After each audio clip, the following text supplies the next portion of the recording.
Hello everyone, welcome to my channel.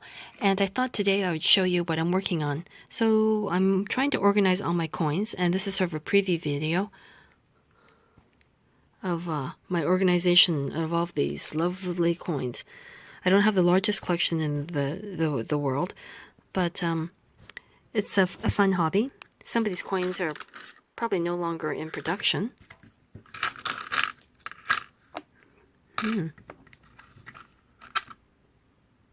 So please subscribe to my channel. And if you have any questions for me, or if you can tell me where all these coins are from, comment down below. And have a wonderful day. You guys are the best. Oh, and if you have any suggestions on how I should organize my coins, whether I should be organizing them by country or by the year that they were produced, please let me know.